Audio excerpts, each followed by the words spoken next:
Hi, everyone. Welcome to our virtual briefing on Clearing Cluster Munition Remnants 2023. Just to let people know, we're recording this webinar to make it available to colleagues that aren't able to join us today. And also that the full reports and the separate country reports for every contaminated country worldwide are available on the Mine Action Review website.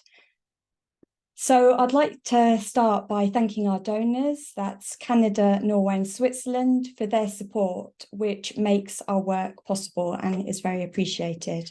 Thanks also to my colleagues and researchers on the Mine Action Review team, some of who are joining us today, and our advisory board members, HALO, MAG and MPA, and also to all those who contribute data and input into the research and analysis, so national authorities, international clearance operators, such as POPO, DCA, DRC, FSD, HI, and others, UNMAS, UNDP, Geneva Centre and OSCE.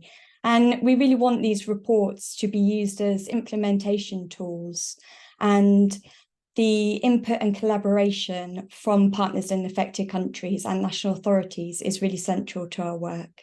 So today I'm going to briefly outline over about 30 minutes some of the key findings of this year's research, giving an overview of where we currently stand in addressing cluster munition remnants.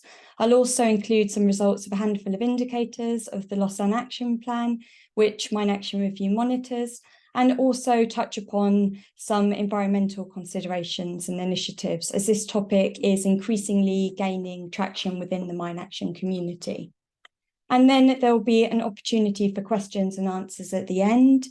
You'll be able to raise your hand and I'll be able to unmute you, or else you can put questions in the question box. Next slide, please.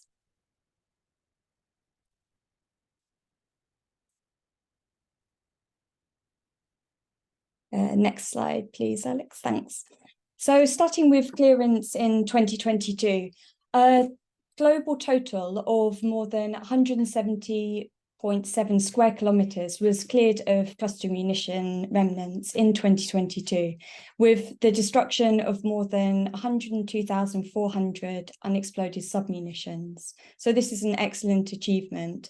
And while the number of submunitions destroyed is a 4,000 drop on the previous year, the area cleared is again a new annual record and a 12% increase on the area cleared in 2021. It's an impressive achievement, and it's also excellent to see that the area cleared annually around the world continues to increase year on year. Next slide.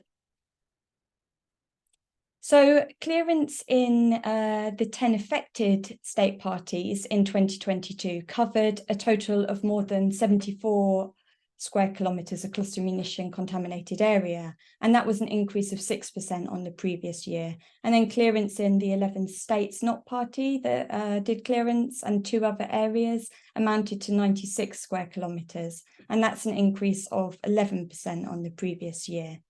So as we can see, roughly 43% of the recorded clearance was in state parties to the convention, and then the remaining 57% is in state parties, states not party and other areas. I think the fact that far more submunitions were found in state parties, despite less area being cleared, hopefully indicates that clearance is actually more targeted in state parties to the convention. Next slide, please. So we can see that 87% of recorded global cluster munition clearance in 2022 was in the 4 most heavily contaminated states in the world. That's Laos PDR, Vietnam, Cambodia and Iraq. And these 4 states increased clearance output in 2022 compared to the previous year. Laos PDR destroyed the most submunitions, that's over 65,000, followed by Vietnam, which destroyed over 15,000. And that figure actually only includes international NGOs, as the military and commercial clearance data was not available. Every state party, except for Chad, Chile and Somalia, conducted clearance of cluster munition contaminated area during 2022. Next slide, please. So turning to contamination, here we see the geographic spread of cluster munition remnants globally. As people are probably aware, there's currently widespread use of cluster munitions in Ukraine following the Russian invasion that began on the 24th of February 2022. Neither Russia nor Ukraine is a signatory to the CCM. Both have used cluster munition remnants. Russia's armed forces have used cluster munitions extensively against Ukrainian military objectives, as well as in serious violation of international law against the civilian population and civilian objects. The exact number of cluster munition attacks mounted by Russia is unknown, but hundreds have been documented or reported, adding significantly to the existing contamination. Prior to July 2023, so July this year, Ukrainian forces had also used cluster munitions in their military operations against Russian forces on Ukrainian territory on a small number of occasions. However, on the 7th of July this year, the United States supplied Ukraine with dual-purpose improved conventional munitions, which are a type of cluster munition, which Ukraine began using against Russian forces the same month, and this will undoubtedly result in more cluster munition remnants on its territory. The UN Secretary General, in support of the Convention on Cluster Munitions, expressed his concern regarding the continued use of cluster munitions, while around a dozen state parties have expressed particular concern over the US supply of cluster munitions to Ukraine. Russia, Ukraine, and the United States are not party to the CCM. Mine Action Review condemns and encourages state parties and others to condemn the use of cluster munitions by any actor, anywhere, at any time. Next slide, please. So when we went to print, 25 states and 3 other areas, so the other areas are territories not recognised as states, were contaminated with cluster munition remnants. I'm delighted to announce this has now been reduced by 1, as Bosnia and Herzegovina has just completed cluster munition clearance, and Bosnia will be officially announcing this at the 11th meeting of state parties in Geneva next week. Mine Action Review warmly congratulates BHMAC on this important achievement. It's really excellent for them and for the community to be able to celebrate this successful completion of cluster munition clearance, while of course Bosnia and Herzegovina is continuing to make progress in addressing its anti-personnel mine contamination. Angola may soon be removed off this list of affected states, as we believe that only a small residual threat from unexploded submunitions remains on its territory, and there are no known or suspected cluster munition contaminated areas. So we encourage Angola to make this public. In other positive developments, on the 4th of August 2023, South Sudan deposited its instrument of accession in New York, and on the 1st of February 2024, it will become the 112th state party to the CCM and the latest state party with an Article 4 clearance obligation. South Sudan is also contaminated with other explosive ordnance, including anti-personnel mines, and already has clearance obligations under the Anti-Personnel Mine Ban Convention. Next slide, please.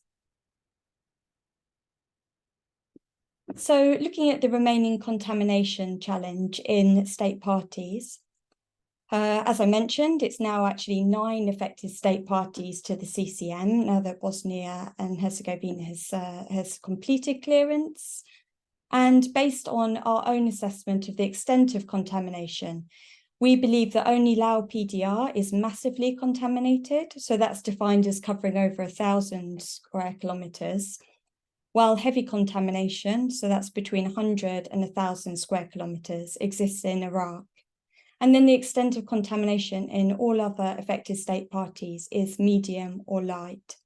South Sudan, when it becomes a state party officially in February, has medium contamination, and it really should be able to address this easily within its new 10-year clearance deadline, which starts in February.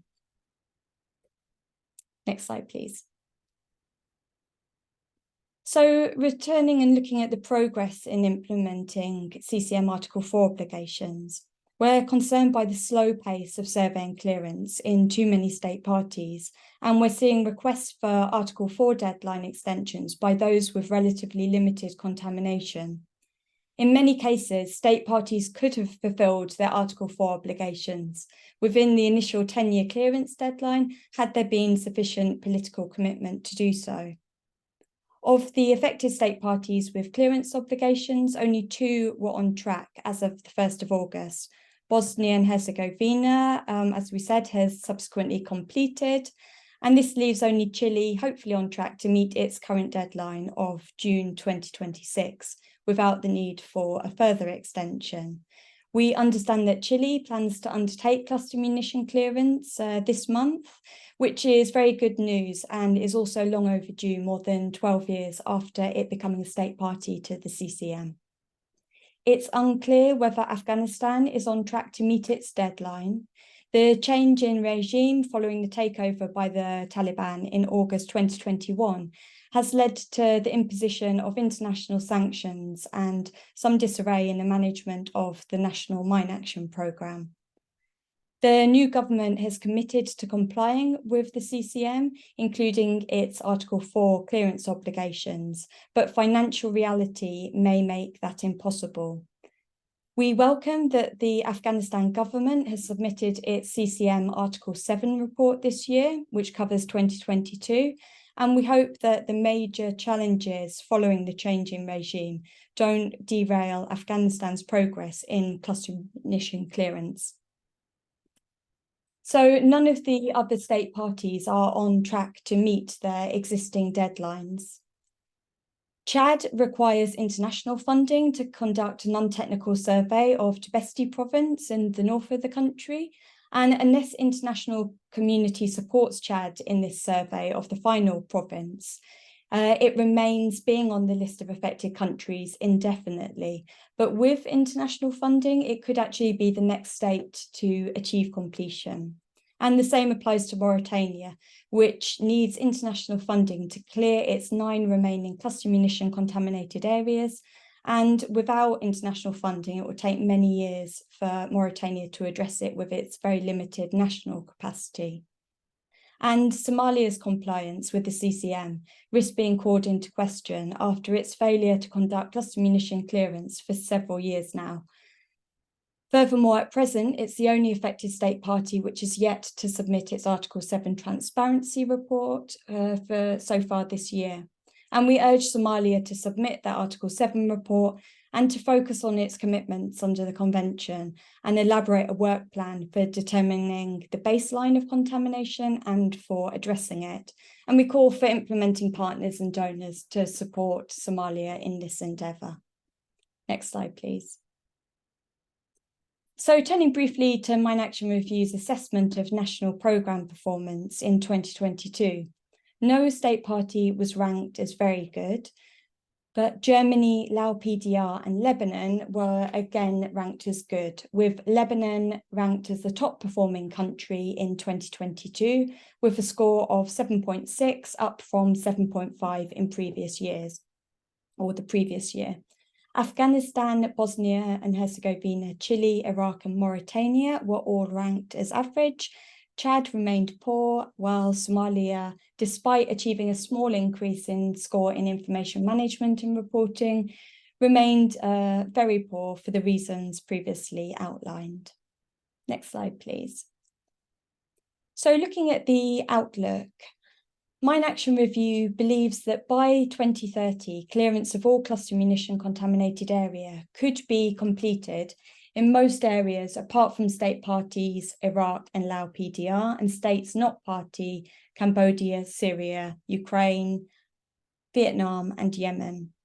And many of these states should be in a position to complete well in advance of 2030, with the exceptions I've just listed. But for this to be possible will take political will, evidence-based land release supported by strong national standards, effective planning, supported by good information management and implemented with sufficient and committed resources and funding. and also good coordination in country between relevant stakeholders, enhanced by initiatives such as country coalitions. State parties should seek to use the Lausanne Action Plan as a tool to implement the Convention in the best way possible, so that's efficiently, effectively, safely, and inclusively. Next slide, please.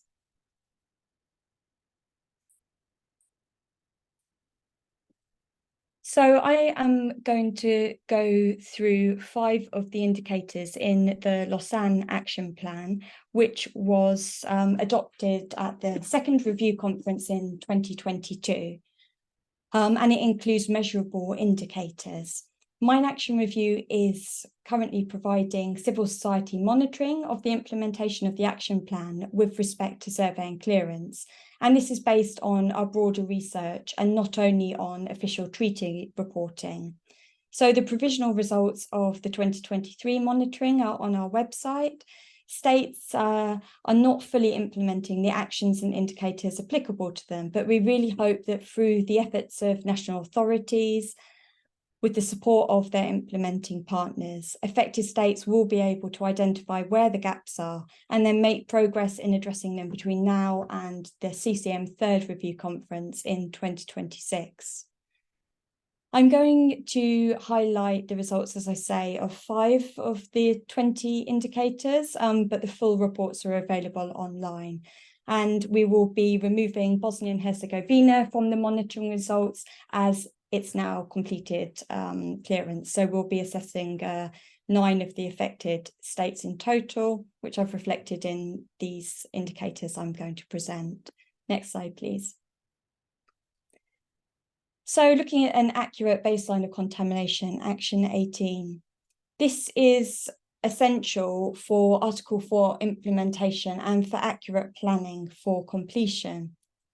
We see 44% of state parties meeting this indicator. So Chad, Iraq, Laos, PDR and Somalia have yet to meet the indicator. In Iraq, national authorities expect to discover and add an additional 79 square kilometers of cluster munition contaminated area to Iraq's existing baseline of contamination, which is 190 square kilometers. In Afghanistan, national authorities have a reasonable idea of the baseline of cluster munition contamination, but they continue to record previously unrecorded areas. And the change of government in 2021 has opened up access to areas that were previously inaccessible due to insecurity. And this raises the possibility that more cluster munition contamination will be found. Next slide, please. So looking at national strategies, Action 2. Every cluster munition affected state party should have an evidence-based multi-year national strategy and a realistic annual work plan in place. Iraq's national strategy for 2023 to 2028 was approved in June this year, and it sets broad goals for both the Directorate of Mine Action, that's the DMA, and the Iraqi Kurdistan Mine Action Authority, ICMA. And this is the first time these 2 national authorities have cooperated in drawing up a national plan, which is very positive. Laos PDR has also adopted its new national strategy for the UXO sector, and this covers up to 2030, and it was adopted in January this year. And we see 44% of states have met this indicator. Next slide, please. So moving on to gender and diversity under Action 4, we see that 56% of state parties have met this indicator. Integrating gender and diversity into national work plans and strategies is essential for its mainstreaming, and gender and diversity should be factored in at every step of the process, so from planning to implementation to post-clearance impact assessments. So as I say, 56% of states have met, and in the other states they had either not met or it's unclear. In Afghanistan, a significant regression continued to occur in 2022, and commitments to mainstream gender in mine action made under the previous administration in Afghanistan have not been honoured by the Taliban government. Clearance operators continue to employ some female staff working from home, and in some locations where local authorities agreed, women continue to visit communities for risk education. on an ad hoc basis. However, this was not at all uniform across the whole of the mine action programme in Afghanistan. Next slide, please. So moving on to the last of the 5 indicators we're looking at, which is country coalitions. And having an informal and collaborative platform for all stakeholders to discuss challenges and progress in clearance helps improve coordination for Article 4. And it also helps demonstrate strong national ownership and political commitment to completion. So 22% of state parties met this indicator. And one of the most effective examples of a country coalition is Lebanon's Mine Action Forum, which was first established with Norway and is now co-chaired by the Netherlands, who have taken over the role of champion state, working with LMAC and UNDP as the secretariat. The Mine Action Forum brings together all stakeholders twice a year to discuss progress in survey and clearance, and it's an excellent model for other states to follow. Having been involved in setting up the forum back in 2018, I am delighted to actually be returning to Lebanon later this month to moderate the next forum meeting. We know that Mauritania is actively seeking to establish a country coalition to address its cluster munition and mine contamination. It's had discussions with France, but it's unclear if a country coalition with France is to be established. And in its 2023 Article 4 extension request, Iraq has also expressed an interest in establishing a country coalition. Next slide, please. So, residual demining capacity. This is an important topic because individual submunitions and small cluster munition contaminated areas may not have been discovered and reported during survey. And if they are discovered post-completion, they need to be accurately reported through the convention mechanisms and affected areas duly released. And it's important that states consider and plan for this well in advance of completion. We know that some state parties, such as Bosnia and Herzegovina, Chile, Mauritania, have varying degrees of national clearance capacity, for example, the armed forces or civil defence, but they haven't stated publicly in their national strategy or completion plans how residual contamination will be addressed. And affected state parties also need to ensure provision is made for long-term access to the National Information Management Database as part of their planning for residual demining capacity. So Bosnia and Herzegovina has now completed clearance of all known or suspected cluster munition contaminated areas.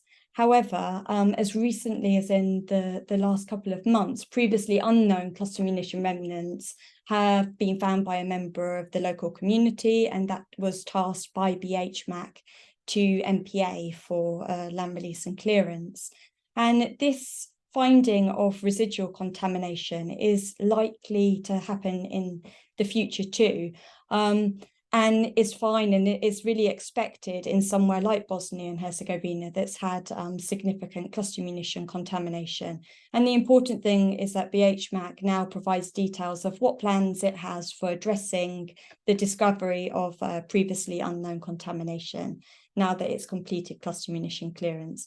Of course, we know that there are operators and the national authorities are, and the Bosnian army is also doing demining of mines at the same time, but it's good to have a plan to deal with residual cluster munition contamination.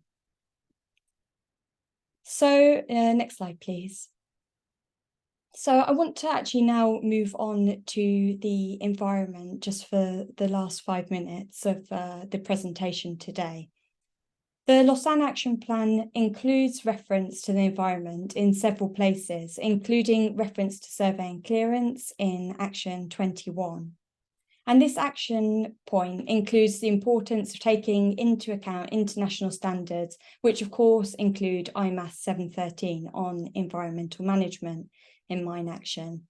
So first published in 2017, the IMAS 713 is currently being reviewed and revised by the IMAS Review Board through an IMAS working group led by MPA. The existing IMAS 713 only has one small reference to climate change, but in the updated IMAS, expected to be adopted at the end of this year, hopefully, looks set to include several climate change considerations and be accompanied by a technical note on mine action to support its implementation. So we look forward to both of those being released. Next slide, please. So since last year, Mine Action Review has included questions on the environment in all of our questionnaires and correspondence with national authorities, clearance operators and other stakeholders. And our country reports now include a section on environmental policies and action in every country report. And this covers things like, have states or has the affected country got a national mine action standard on the environment? Have stakeholders got environmental management systems in place? And how, if at all, is the environment being taken into consideration during the planning and tasking for survey and clearance of cluster munition remnants in order to minimise harm from demining activities? Next slide, please. And I just want to remind people that the policy brief on mitigating environmental impacts of explosive ordnance and land release, published in October 2021, is available on the Mine Action Review website, and it provides an overview of the environmental impact, norms and standards, environmental mitigation measures, and the way forward. Next slide, please. I also want to stress that this topic is relevant to absolutely everyone in the sector. So that includes national mine action authorities, clearance operators and donors. And the consequences of mine action for the environment should be taken into consideration before land release takes place, so during planning and tasking, during survey and clearance itself, and then after the completion of land release. Employing efficient and effective land release methods minimises the impact of clearance operations by ensuring that surveys used to confirm contaminated areas and to release the areas that aren't contaminated. And this ensures that full clearance is actually only conducted on contaminated land. Next slide, please.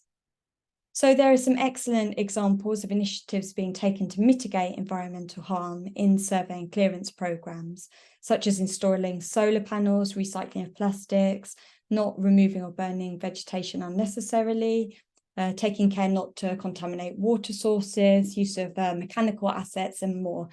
And many environmental NGOs have started working in partnership with local environmental NGOs, which is great to see. So I'm just pulling out a couple of cluster munition affected countries to give a few examples of what's happening there. So in Laos PDR, Laos has a national mine action standard on environmental management, although it is in need of revision now, but it's great that it's got a standard. MPA Laos has been developing tools to assess and monitor its environmental footprint, covering 8 key areas such as green office policy and management, energy use, solid waste management, air quality, etc. And since 2020, MPA's Vientiane office has reduced its waste generation by more than half. And that's working in partnership with a local organisation called Zero Waste Laos. And Halo Lao has installed solar panels at its Sipon headquarters, and they will power the entire site during daylight hours, which is great. In Germany, the former Soviet military training area of Wittstock, the burning of the heath is a necessary step before clearance can take place. And strict environmental regulations are enforced there. And these include things like burning only outside of the bird breeding season and when ground fauna, such as insects and lizards, are in their hibernation habitats. As mentioned before, there are environmental implications of vegetation burning, including the resultant carbon emissions. So burning only takes place where it's needed. Next slide, please. So just to give an example of one state not party to the treaty, Vietnam. Vietnam has established a sub-task force on the environment that was created last year under the Mine Action Working Group. MPA in Vietnam has developed has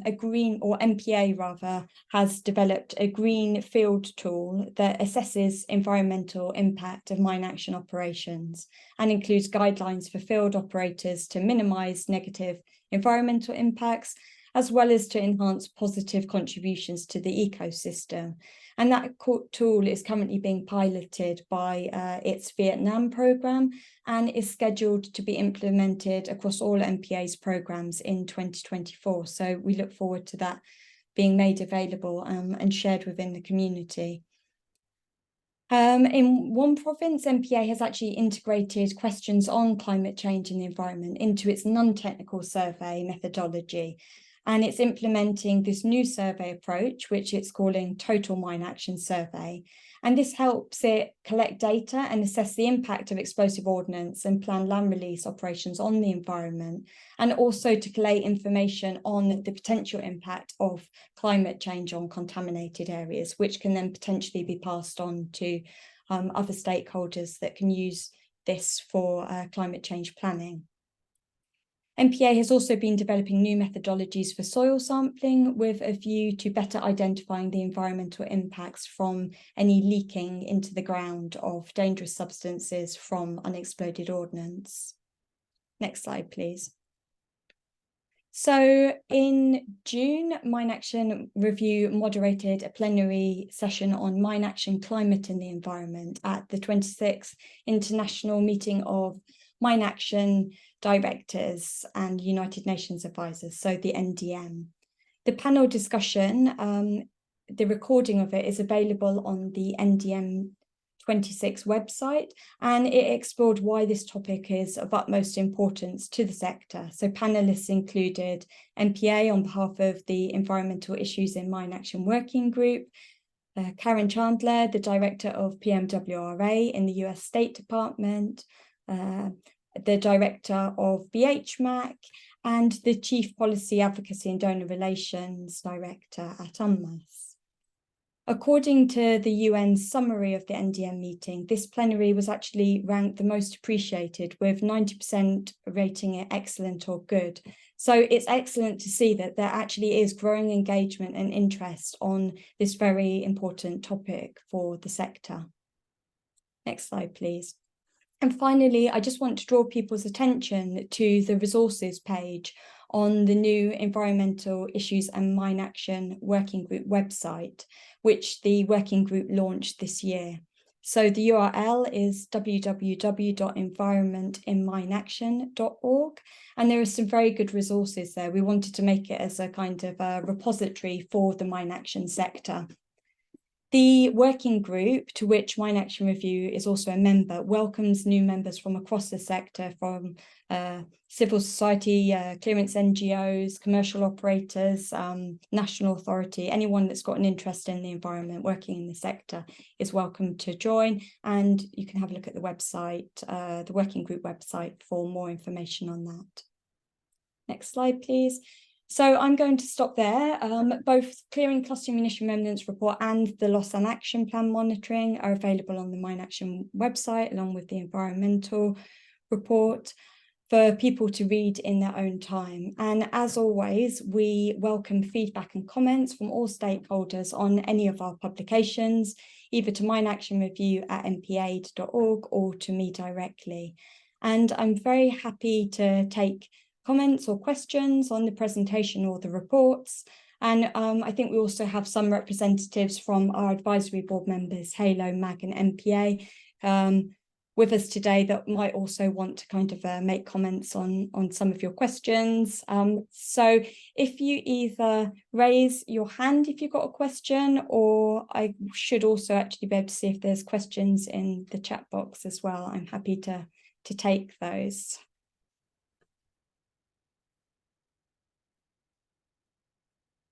Can't actually see any. Oh yeah, I see one raised hand. Let me just unmute you. Rovsham Karuna. Hello. Hi. Can you hear me?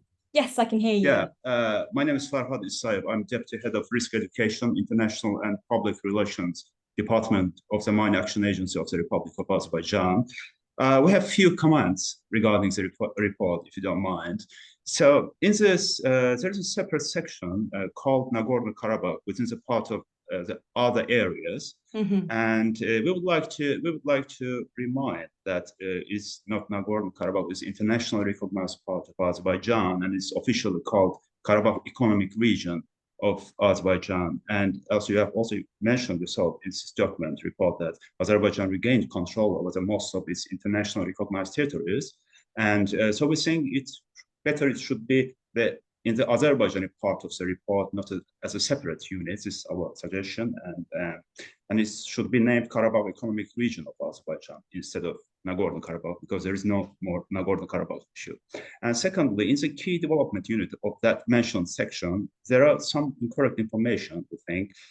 Azerbaijan has established all the checkpoints on its internationally recognized territories on the Azerbaijan-Armenia border in Lachen due to misuse of Lachen-Khankandi Road by Armenia and resulting security threats.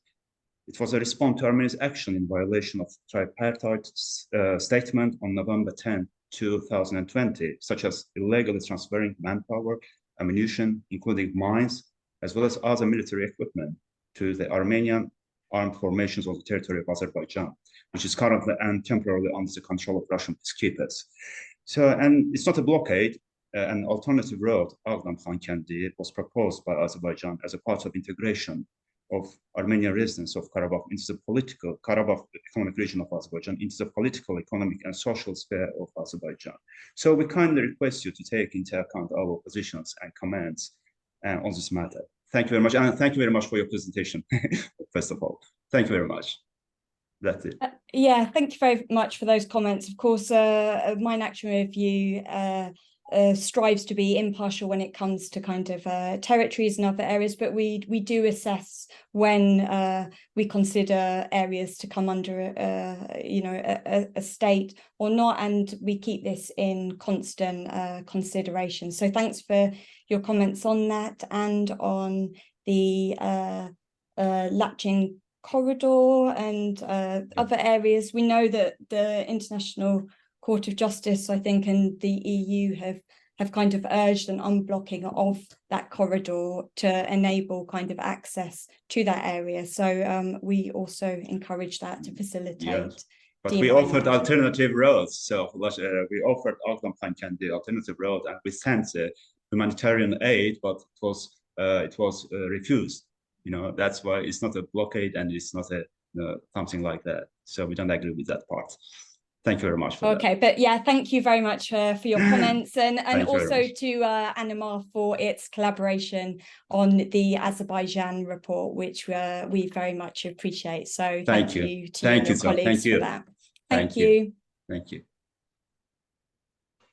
Are there any other questions or comments on the report? Oh, I can see in the Q&A. Yeah.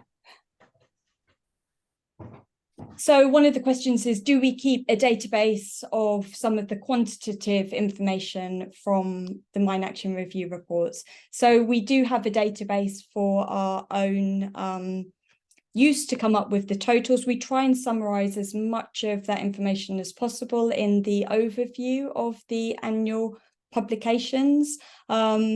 So we do have a database, but we don't make the full database available. As you can imagine, it's quite detailed. It includes all of the NTS, the TS, the clearance, and all of the different stats for each country around the world and the other areas. It will be possible to get a presentation. I will save a link to the PowerPoint presentation, and we've also made a video of this recording, which I will upload onto Mine Action Review's YouTube channel. So I'll make that available for colleagues that couldn't join today. So those are the ones in the box. So I don't know if there are are there any technological advances helping to speed up clearance?